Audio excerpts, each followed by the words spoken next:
Good morning. You've clicked on this video no doubt because you want to know all about low heart rate training. Well, I'm on an 8-mile run, obviously at low heart rate, and I'm going to tell you all about the benefits of training at your low heart rate, how it can improve your overall running, your racing, your pace, your endurance. So stick around as I clock up these miles and we talk all about low heart rate training.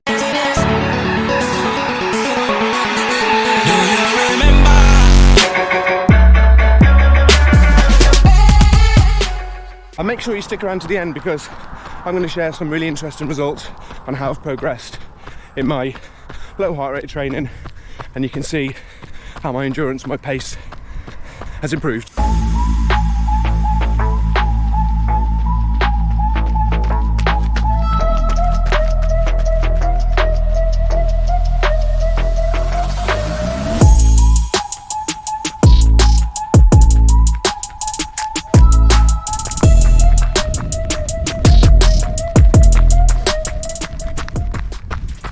So what is low heart rate training? Okay, so I'm going to explain it super easy, no terminology, in a way that hopefully anybody looking to get into it can understand. So picture this: you go out for a run, maybe with your friends, you start off at a really nice easy pace, your breathing is nice and easy, the pace feels like you can continue running at that pace for a decent amount of time, and all's good.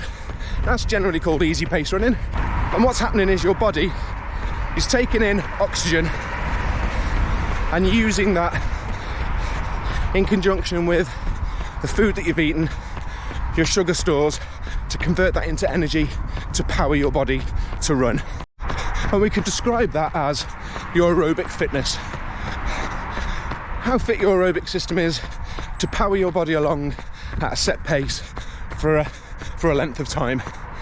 So if you are an aspiring long distance runner, half marathons, you will want to increase your aerobic fitness. And what you'll find is long distance runners will have an absolutely fantastic aerobic system, enabling them to run for long distances at a fast pace without getting too tired or seeing too much drop off. So your goal as an aspiring distance runner is to train your aerobic system to be more efficient at using oxygen, to create energy, to run for long distances.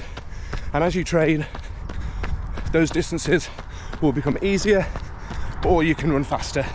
And that's what low heart rate training is all about. So you're out on your easy run, you're breathing okay, you pick up the pace. What happens? You breathe heavier, you start to get tired, and as you progress through the run, you get fatigued, and you end up stopping and ending your run. That's highlighting the lack of fitness in your aerobic system. So how do you train your body to be able to run for longer and faster without getting as much drop off or as tired? Low heart rate training. So let's talk about how we do that. So how do you train low heart rate to cope with the scenarios that I just said before? So low heart rate training, or maffetone training, which is a term coined by pretty much the person that discovered this, Dr. Phil Maffetone, is a way of adapting your training to run at a low heart rate, so over time you can improve your aerobic base fitness to enable you to run longer and faster. It all starts by determining your heart rate and the formula, which I'm not going to explain how the formula works. I'll link it below in the description. But you have a base start rate of 180 BPM and you minus your age. I'm 49, so my low heart rate is 131. Now there are a couple of adjustments that you need to make. For example, if you're coming up from injury, if you're on medication, if you're a certain age, there's some plus or minuses that you need to make. Again, click on the link below, work out how to do your own low heart rate BPM range, and then go out and run at that low heart rate. If your heart rate increases, slow down. Walk if you have to. Believe me, when I started, I was running 11-minute miles. I was walking, especially up hills. God, it was frustrating. But you have to trust in the system that it works. So if you're running, when usually you'd be out running 9-minute miles, tough. Stick with the program. And what's the key to it all? Honestly, one simple thing: consistency. Get out there and run as much as your body will let you. Take note of how your body's reacting, or reacting even. If you're in pain, have a rest day. But increase your mileage over time. Use the 10% rule. Don't increase your mileage more than 10%. So if you've run 10 miles week 1, run 11 miles week 2, and keep at it. Trust the process.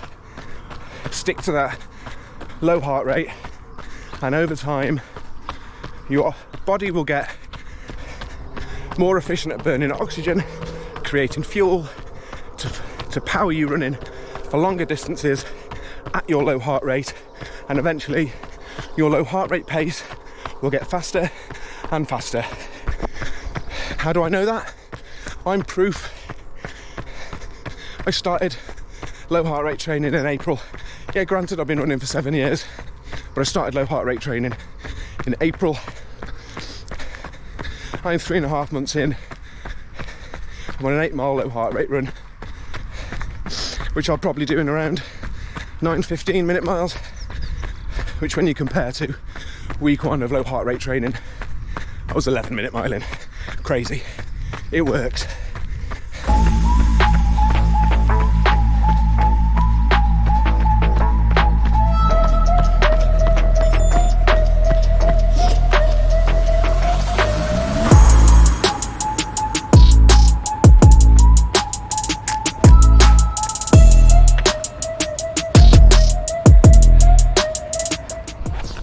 Eight miles, done.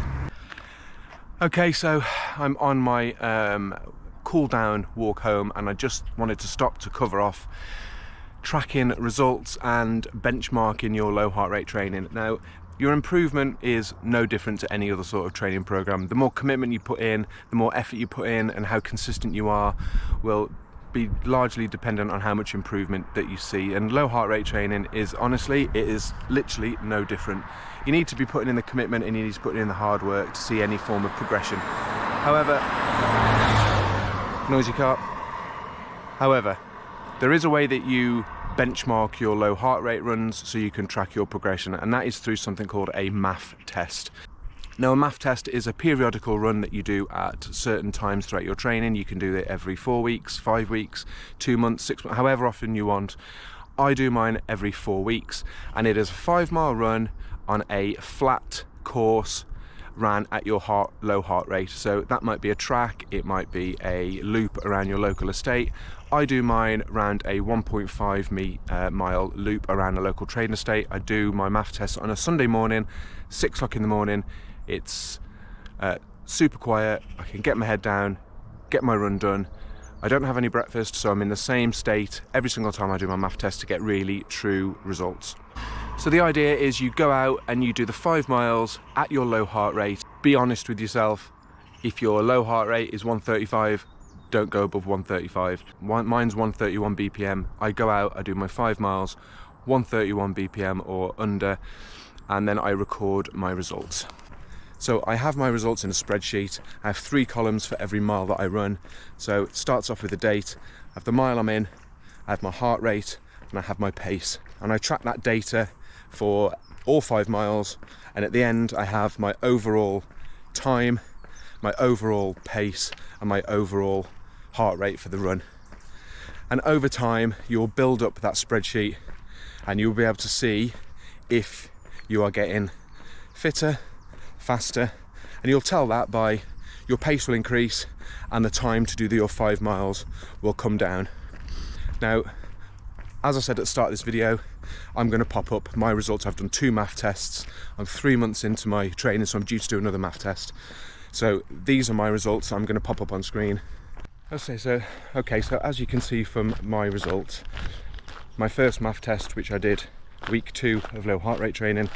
I started off the first couple of miles running in the mid sort of 9-minute miles, and as I went through the run, my endurance wasn't that great, my pace dropped off, and I ended up kind of running in the 10s. Fast forward 8 weeks later, you can see from the results that my endurance had improved, my pace didn't drop off, my pace was actually a lot quicker, and in the short space of like 8-9 weeks I've been able to improve my endurance system, so over the 5 miles I can keep a consistent pace, and actually my pace has improved to run high 9-minute miles. So low heart rate training for me is definitely working, which is why I'm committed to it. Now my goal is London Marathon 2024, which gives me 12 months worth of low heart rate training to see if I can get a sub 4-hour marathon. That's the end of the video. Hope you've enjoyed it. I'm going to do lots of videos of low heart rate training, so please hit that subscribe button.